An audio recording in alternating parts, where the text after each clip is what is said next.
Magandang umaga, mahal na kaluluwa. Nawe maramdaman mong yakap ka pagmamahal Ama, hindi lamang sa iyong pagising, kundi sa bawat pagisip na lilito sa araw na ito. Bago ka magpatuloy, isulat mo sa mehea, komento, ng may pananampalataya Panginoon. Pinipili kong simulan ang aking araw na kasama kahang deklarasyong hito ay hihit pa sa isang pangungusap. Ito ay isang spiritual na desisyon at mahari itong maginbini. Isang bagong simula sa iyong buhay ngayon. May araw na nagigising tayo at pakiramdam natin ay pagod pa rin ang kaluluwa. Parang kahit nakatulog ka na, may bumabagabak pa rin sa loob mo. Umitpit ang dibdib, bumibilis ang takbo na isip o tete, parang walang masilungang litas ang puso. Parang inintay ka na agad mundo na may ininggi, pero angge kaluluwa mo tanging nais lang ay kapayopan, direksyon at hisang hindi nakikitang yakap mula sa Diyos sa sandaling ilon sa unang minuto. Umaga maring magbago ang lahat dahil hang perong pagsisimula nitan sa ating umaga ang siyang nagtatakda tono ating bong ero at kapag pinili nating magsimula sa panalangin, nagsisimula tayo sa katotohanan, sa katiyakang may Diyos na naroon, tapat at nakatuon sa bawat detalye. Ating araw, isang Diyos na hindi lang nananut kundi nakikipaglakad sa atin. Ang Panginoon ay aking liwanag o aking kalitasan. Kanino ako matatakot? Ang Panginoon ay kanlungan aking buhay. Sino ang aking kakatakutan? Salmo 271. Ang pangakong ito ay kalasak para saya kaluluwang nagigising na may takot. Ito ang gelo na tumatanglo sa emeha, gulong-gulong na kaisipan sa umaga. At dahil dito, ang panalangin sa pagsikat araw ay hindi lamang isang ugali. Ito ay isang silungan, isang dambana, isang yakap mula sa langit. Panginoon, habang ang araw ay nagsisimula sa labas, dito sa loob ko ay may bagyong hindi mapoliwanag, mahirap ay palawanok. Ngunit ramdam na kaluluwa. Ramdam ang bigat, himga palichulit na kaisipan ang paninikip. Kitam, him dibdib ang tensyon sa balikat etisapan sa panlabas. Normal ang lahat, nuganit sa kalubang ko, ikolamang ang nakakalam tunay na kalagayan. At dahil diyon lumalapit ako, higit ko pang kailangan ang iyong kapayapaan kaysa saya hongin na aking hindi lamang ang mga nakikitang panganib ang kinatatakutan ko, kundi pati ang mga hindi nakikita. Ang hemegea pagdududa na dumarating kahit hindi inaanyahan. Ang mahalalahaning lumilito sa unang oras araw at hagad nang ninanakaw ang katahimikan. Ang tinik sa isipan na sumisigaw kasinunggalingan, kawalang kakayahan o kasala. Itko mo ako, Ama, sa lugar kong sa hangwalang makakapanakit sa iyong presensya. Ikaw lamang ang may kakayang patahimiking ang bagyong hindi nakikita. Iba, walang gamot na makakagamot sa kailangan haking kaluluwa kundi ang iyong tinik. Magsalit ka, Panginoon, kahit sa katahimikan. Ilagay mo ang iyong kamay sa aking isipan upang ito'y matahimik o tisaya, aking puso upang ito'y may hanay o yon saya, iyong kapayapaan. Iyakong maviuhin ang nakabatay sa takot, sa pressure o sa pagkapurado. Kung matutong lumakat ng mabagal saya. Lube, kahit mabilis ang mundo sa labas. Na ikong maging taong may dalang kapayapaan hindi pagmamodali na tumutugon ng may kahinahunan kahit pahang paligid ay sumisigaw kaguluhan. At posible lamang ito kapag iko ang naging silungan ko sa bawat araw. Panginoon, hindi lamang kita iniling na ilayo ako sa mehiya, panganib na nakikita. Hinihiling kayo ng may kababaang loob na ingatan moyo ako mula sa emega bagay na nakukubli. Sayahing isipan otete damdamin mula sa may kapatiwong takot na nakpapanggap na pahingat sa magpag-alinlangan na mukhang makatwiran. Ngunit unti-unting sumisira saya pananampalataya. Sa imeha pagsalaka ina hindi mula sa labas kundi nakmumula saya lubekon iladyo mo ako ama saya mege salitang naririnig kung hindi naman sinasadyang makasakit. Sa meha tingin na umuusga o tesaemga inasya ka nengi iwa na nakpapabigat sa aking samga lugar na akala choy laitas. Ngunit unti-unting pinatutuyo ang aking kaluluwa. Sa mehe pa siyang minadali, sa mehe dang hindi mo naman inilahan para sa akin. Yakap mo ako ni Heijong pagaruga kahit hindi ko pa naunawaan ang dahilan. Majing kala sa kakapak, wala na akong lakas na ipagtanggol ang sarili. Majing torikan ni kalitasan kapag wala na akong makita pang daan. Takpan mo ang aking isipan anji karunungan o teteng aking puso. Anahe melino na paninaw. Isara mo yung mega pintuang mukhang oportunidad. Ngunit hindi mula sa iyong baksan mo ang mehea mata enehe aking espiritu yupang makakita sa pamamagitang NG pananampalataya at hindi NG ingatan mo hang aking tahanan ang aking kalusugan.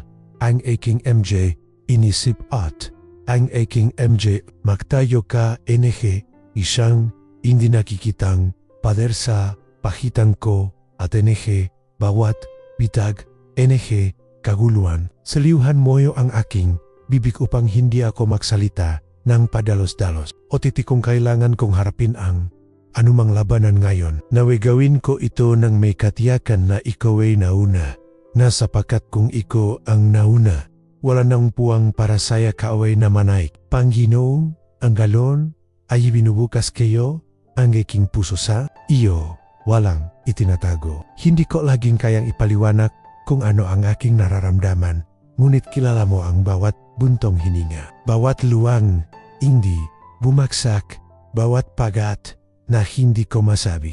Mayemga sakit na matagal ko nang kapasan, emga sugat na walang givang nakakakita, mayemage takot na matagal ko nang kinikimkim. At sa kabila, enehilaat, enehiyon, pilit ko paring ngumiti pero saya lube, uminji ako enehetulong. Ngayong araw na ito, ayokong makunwaring malakas. Nais kong gyala, isa iyo ang haking kainan. Gamutin mo ang mehea, bahi kong pachiloy, pang dumudugo sa katahimikan. Pagalingin mo hang mege alahala na iniwasan kok eng emga sugat enehe nakarahan na hindi paring taimik o teing eng emga sakit na pinili kong patahimikan sa halip na harapin. Baguin mo ako, pansinon. Ayusin mo ako mula sa yalu. Bigyan mo ako enehe bagong simula. Alam kong hindi mo tinatanggihan ang kusong wasak otete, tapat bakus sa ganitong pagkapirapiraso na hahajag ang kapangyarihan mong nagpapalakas. Kaya kung may bagay man sa yakin na kailanggong mamatay, adyahan mong mamatay ang kawalan inihi. At sa lugar nito, hayaang sumibol ang isang pananampalatayang buwa, magahang, at totoo siyang pananalig na patulo, ina kumikilos kahit kapagod na eng katawan, sapagat sa iyo ko lamang natatagpuan ang tunay na pahinga na matagal nang inaanap enehe haking kaluluwa. Panginoon, kahit hindi ko naunawan ang nangyayari, pinipili kong magtiwala dahil ang pagtitiwala sa ay hindi nanggang gaulugang naiintindihan ko ang lahat kundi alam ko kung kanino ako nagpapaubaya. Iko ang haking angkla kapag ang dagat buwa ay magulo. Iko ang haking gabay kapag ang inahapak ay malabo sa haking mehea mata. At kahit hindi ko makita ang kasagutan susunod pa rin ako sapagkat ang katapatan MOU ang aking pinanghawakan. Kung ngayon ay iniutos mong maghihintay ako ng may pasasalamat. Kung sinabi mong kumilos, lalakat ako ng may pananampalataya. O kung inutusan mo akong manahimik mananampalataya, akong kumikilos ka kahit sa katahimikan. Mabuhay na pinanggungunahan emosyon nais kong inamay layunin. Hindi ko nais na ang may desisyon ko ay bunga takot, kundi direksyong nagmumula sa iyo kung narito ka pa ring. Kapatid, hindi ito aksidente. Ito ay dahil may mensahe ang langit para saya iyo. Kaya't samantalahin mo ang sandaling ito at mag-subscribe kaya na sa channel na ito. Ay klikhang kampanilya o king pacheloy kang mahabot salita di Diyos arar dito makakagtohipo ka menga panalangin kapainggahan o lakas para saya iyong kaluluwa. Sama-sama natin mararanasang ang pagilom o ang presensya Diyos isa. Arawaro, ito ang ating tahanan pananampalataya. Ngayon ay buong pananalik kung sinasabyang Panginoong ang may kontrol sa aking buhay. Inaalagang niya ang mahea detalye na nakpapawala sa akin at siya ay kumikilos sa likod mahea panggalarya bang ako'y nakpapahinga sa kanyang pangako. At sigawan hako mundo imposible ang tinik mo'y nagsasabing hako ay nasa tabi mo. Bago pa magsimula ang haraw mundo, inilalagay ko na sa iyong pahanan ang bawat detalye nito. Itinatanggi ko sa iyo ang lahat haking gagawin, ang lahat haking mararanasan o tipati na anggem hindi ko inaasasan. Iniala iko ang haking mehia salita, kilos, kaisipan at mehia intention. Hinihiling ko na iko ang gumabay sa bawat desisyong aking gagawin kahit sa malilit na bagay. Naway magsalita ako ng may karunungan, makinig ng may pagunawa o lumakat ng may layunin. Hindi ko man alam kung ano ang darating, alam ang lahat, kaya't sa iyo ko inyahabot ang haking mehausapan, pagtatokpo o mega landas na tatahakin. Naway mapuno iyong kapayapan ang bawat lugar na haking lalakaran. Dalhin mo ako upang maging liwanag kung saan may kaguluhan o katahimikan kung saan may tensyon. Kahit tahimik, na kung maging kasangkapan moyo, iligtas moyo aking puso mula sa emehea, abala, na tila malit, dunit, unting, lumalayo sa iyong kaluban. Bantayan mo hang haking meha mata mula sa pag-aambing na pumapatay sa pasasalamat. Ingatan mo hang aking lobi mula saya, padalos-dalos na tugon, o ang aking espiritu mula sa pagmamadali na sumisira sa focus. Iyakong basta-basta lang tumapos, gawin. Na kung mabuhay ng may layunin, may presensya at may kung may mehemen na darating.